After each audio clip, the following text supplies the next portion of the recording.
We're not allowed to practice our culture in public places. That is a direct, statement from an official telling us that. So it's shocking to know that that's still in existence. I'm Faiza Amin with another viewer-submitted story. We've been telling you about the silent vigil held for youth suicide victims in Indigenous communities. The first being this one right here in front of the Indigenous and Northern Affairs Canada building on St. Clair East. They've been here for 56 days, but an eviction notice almost silenced a second vigil campsite not too far from here. The people who are living inside that park are now lending their voice to a policy framework that would help to create more space for Toronto's Indigenous community. Today is day 31 that we've been here at this location.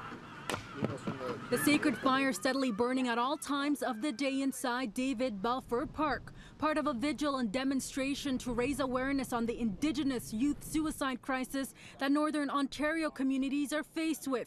But on Wednesday, a letter delivered by Toronto Police Services threatened to silence this protest.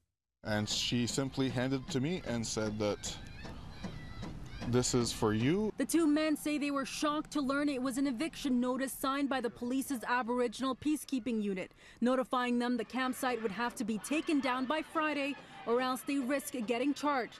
The site is being used temporarily by the two men till the city helps them find another park location.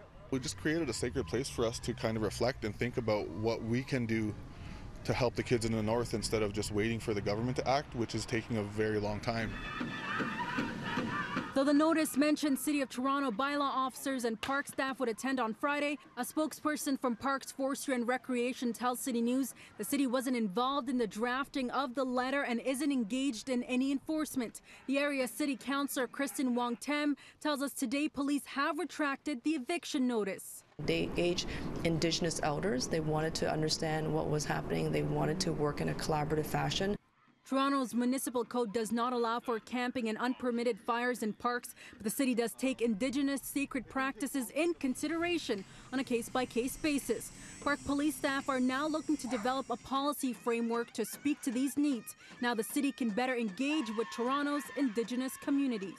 We have one of the largest Indigenous communities in Canada living in Toronto, and so we want to make sure that the spaces can actually accommodate all individuals, including respecting First Nations traditions, so that there's a better policy to guide us, number one, because right now it doesn't exist. Number two, it also gives us greater understanding, and it will be a document that we can all point to and rely upon when these conflicts do emerge. Community members, including the two men at the campsite near St. Clair and Avenue Road, will be consulted in developing this framework, due back in November to be considered by Parks, Forestry and Recreation. A step Jeffrey says is in line with Canada's commitment to truth and reconciliation.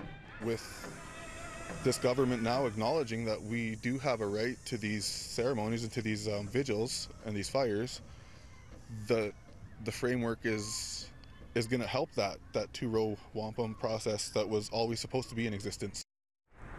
Now, park staff and Councillor Wong-Tam are now assisting the two men in helping them find a more permanent location to hold this sacred vigil. One of the locations being tossed around is Trillium Park in Ontario Place. It already has the infrastructure in place, including a fire pit and public washrooms, but it is a provincial park, so the city must first consult with Ontario's government.